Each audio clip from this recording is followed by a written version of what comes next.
Hello tout le monde, j'espère que je ne vous ai pas trop manqué la semaine dernière, mais aujourd'hui on est dimanche et c'est B-Dimanche. Je m'excuse d'avance pour cette lumière automnale un petit peu nulle, voilà, je pense que la qualité va être un petit peu moins bonne que d'habitude, mais c'est pas grave, ici on est là pour partager, donc la lumière on s'en fout. Aujourd'hui je n'ai pas que des bandes dessinées à vous présenter, j'ai décidé que B-Dimanche maintenant j'allais inclure les webtoons, les romans graphiques et les mangas, parce que vous m'avez demandé des recommandations manga. Donc nous allons parler de Green Class, de l'émission de Greux, du manga Sounds of Life et du webtoon L'Oré Olympus. Et nous allons commencer par la série Green Class. Green Class, c'est une bande dessinée par David Tako et dont le scénario est écrit par Jérôme Hamon aux éditions Le Lombard. Et il faut savoir que j'ai rencontré David Tako puisque c'est comme ça que j'ai découvert la bande dessinée au final. Par un petit détour au salon du livre jeunesse, je me suis dit mais cette bande dessinée elle a l'air incroyable. Du coup je l'ai achetée, je me la suis fait dédicacer. Voilà, je suis faible, je sais. On va suivre une troupe d'adolescents, c'est des étudiants canadiens il me semble, qui reviennent d'un voyage scolaire dans les marais de Louisiane, bref. Ils reviennent au Canada et là, apocalypse, ils vivent l'enfer. On a un petit virus qui s'est répandu, voilà, et qui transforme les humains en végétaux, en arbres. En fait, quand tu es transformé, tu deviens un peu Groot dans les Gardiens de la Galaxie. Mais genre littéralement, je sais pas si vous allez bien voir, je vais essayer de vous montrer une planche, je pense sur internet, doit y en avoir.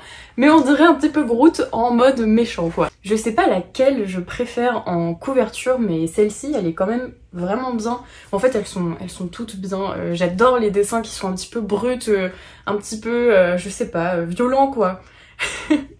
La meuf aime les choses violentes. Non, je n'ai pas dit ça. Mais c'est assez sombre et du coup ça nous immerge bien. Ça nous immerge? Non. Oui, si, ça nous immerge bien dans la bande dessinée, dans ce milieu apocalyptique où il va y avoir des tueries, il va y avoir des corps. Oui, petite précision, cette bande dessinée est pour les 12 ans et plus. Voilà. Comme ça, ne recommandez pas ça à vos enfants par pitié, puisque sinon je pense qu'ils vont faire des cauchemars. Le point fort aussi de cette série, c'est les personnages qui sont très attachants. Ils ont tous un caractère vraiment propre à eux. Enfin, il va y avoir la brute, il va y avoir la meuf un petit peu bimbo. Enfin voilà, le stéréotype du groupe d'ados. Mais là, c'est vraiment bien amené quoi. Du coup, j'aime bien. En plus de ça, va y avoir une petite romance, va y avoir une...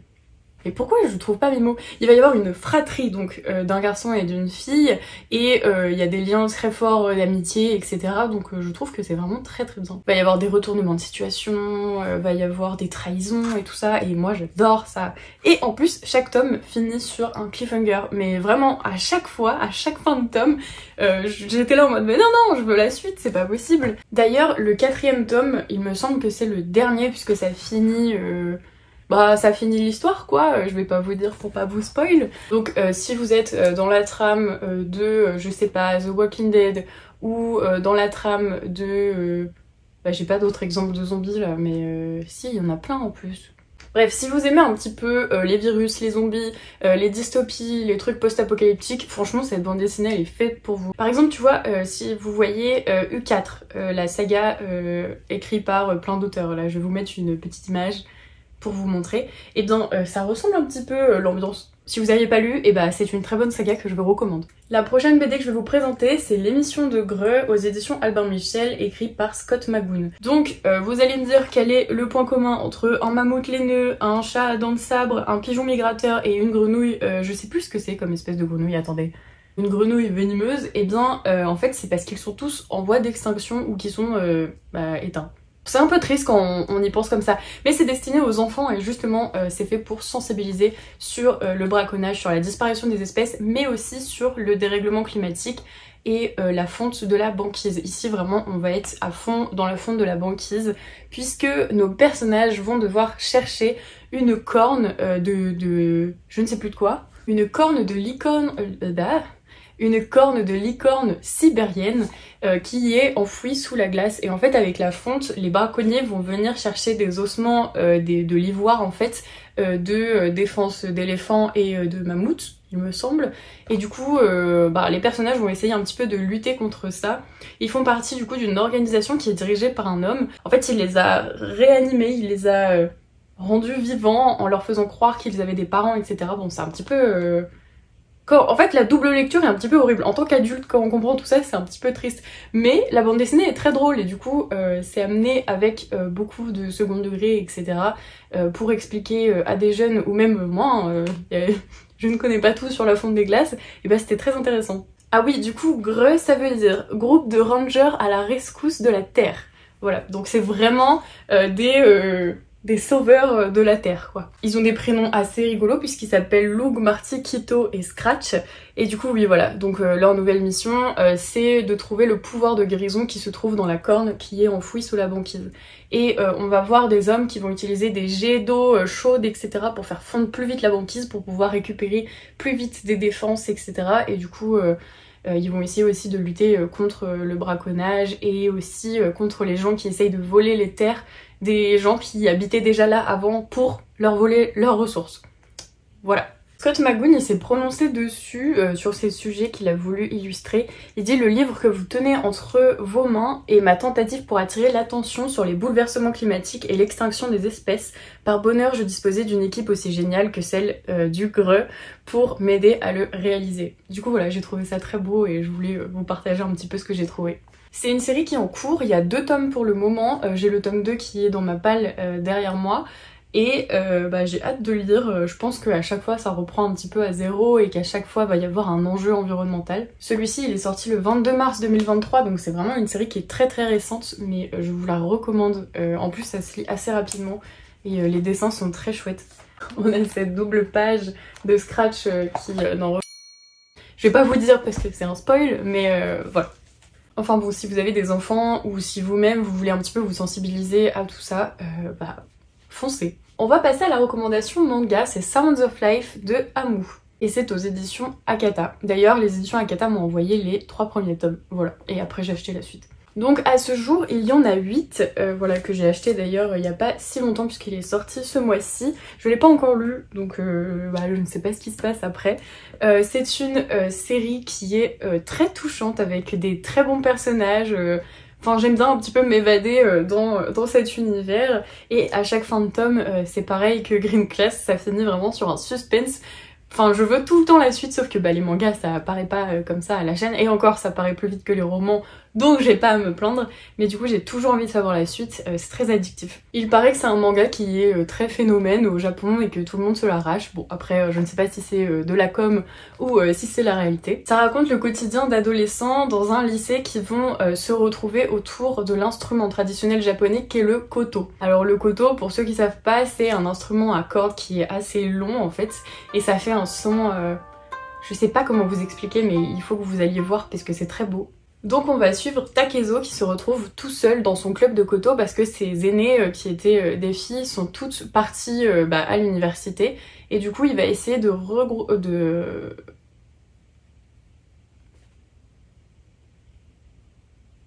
recruter des gens dans son club pour qu'il y ait une suite parce que sinon on menace de fermer ce club de koto. Surtout que lui il se fait harceler etc. au lycée, bon c'est pas très facile. Sauf qu'un jour il y a un mec qui s'appelle Shika qui rentre dans ce club de koto et bon lui c'est un bagarreur etc. Il a une mauvaise réputation mais il a un passé etc. Qu'on découvre au fur et à mesure des tomes et du coup on comprend pourquoi est-ce qu'il agit comme ça par rapport au koto parce que c'est un instrument que son grand-père jouait et tout ça, enfin c'est assez touchant, vous verrez si vous lisez. C'est une grande notion d'amitié, il y a une petite romance en slow burn il me semble, je ne sais toujours pas parce qu'il n'y a jamais eu de truc mais il me semble que c'est en slow burn donc moi j'aime beaucoup. Du coup c'est dans une atmosphère lycéenne, d'école, donc on a les profs, on a les autres élèves, on a des compétitions entre écoles etc. Et justement c'est ça un peu qui fait le suspense parce que eux ils veulent remporter la coupe il me semble nationale pour jouer du koto du coup devant tout le monde etc. Donc en plus ils s'entraînent et tout, il y a de l'entraide, il y a une apparition d'une vieille dame qui est absolument adorable qui leur donne des kotos, leur prête des kotos pour s'entraîner. Enfin bon vraiment c'est beau, c'est musical, c'est touchant, voilà j'aime beaucoup, c'est très très doux à lire finalement. En plus moi ça m'a appris ce que c'était le koto parce que je ne connaissais pas du tout cet instrument, ça m'a enrichi aussi personnellement.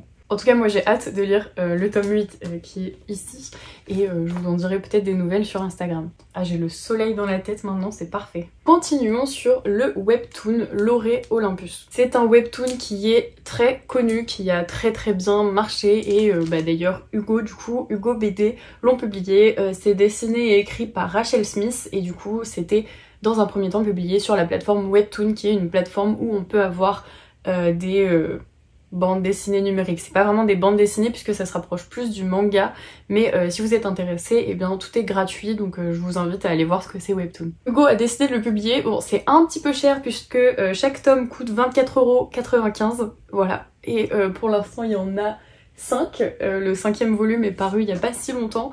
Donc je me ruine à chaque fois, mais c'est tellement bien que mon argent, bon c'est pas grave. On va suivre du coup les personnages, les dieux mythologiques de Hadès et Perséphone. Et surtout Perséphone. Elle a été élevée par sa mère Déméter pour être la déesse de la virginité éternelle, de la fécondité, etc. Voilà, si vous êtes un petit peu calé mythologie, vous voyez, c'est la déesse de la fécondité. Elle a été élevée dans un royaume avec 0 tentation, avec 0 homme. Enfin bon, elle vit avec les déesses qui ne sont jamais mariées, qui ne font jamais d'enfants, enfin bon bref, vraiment c'est girl power à fond, Déméter elle est girl power. Perséphone elle a promis à sa mère d'être une vierge éternelle comme toutes ses copines, etc. puisqu'ils ont un club qui s'appelle, alors je ne sais plus mais c'est un nom un petit peu alors attendez, bon je retrouve pas le nom du club mais en gros c'est le club des vierges éternelles. Sa mère, en échange de cette promesse, accepte que Perséphone aille à l'université, du coup dans le monde des dieux et des déesses trépidants et glamour. Elle va finir en colocation avec Artémis et qui va l'envoyer faire une fête, et à cette fête, il se passe plusieurs choses, mais surtout elle rencontre Hadès. Bon voilà, l'amour est immédiat, etc.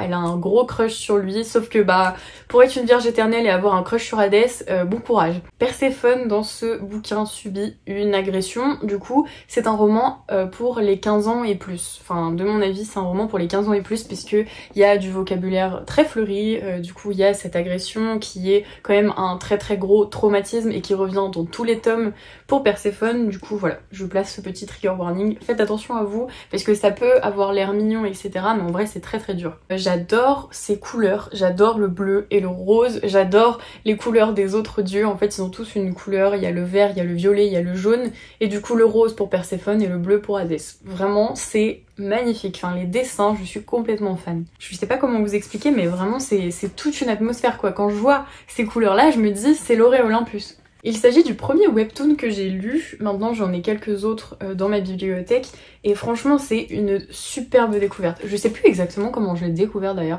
je crois que c'est parce qu'il était très hypé sur Instagram et du coup je me suis lancée un petit peu comme un mouton et c'est juste incroyable. Enfin je passe toujours un moment de fou, il y a des rebondissements, il y a du suspense, il y a cette romance qui nous prend etc.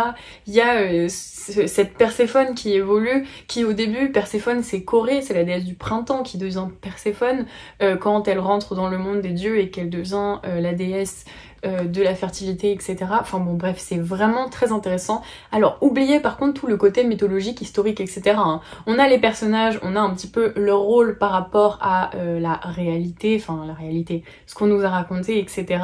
Mais c'est très divergent, je veux dire, ils vont sur les réseaux sociaux, ils prennent des selfies, ils ont Instagram, enfin vraiment c'est les dieux et déesses dans le monde moderne, mais qui restent quand même entre eux, enfin il y a toute cette notion d'Olympe, etc.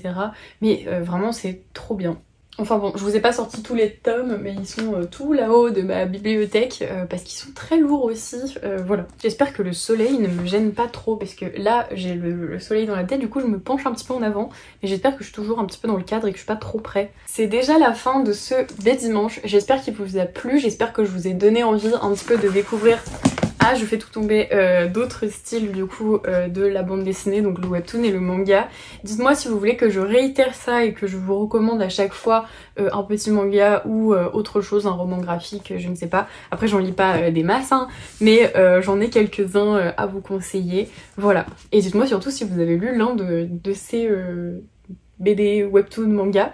Je sais que L'Orée Olympus, il y en a beaucoup qui l'ont lu. Et moi je vous dis à la semaine prochaine et je vous fais plein de bisous. Et désolée encore pour la semaine dernière puisque j'étais très occupée. Voilà. Salut!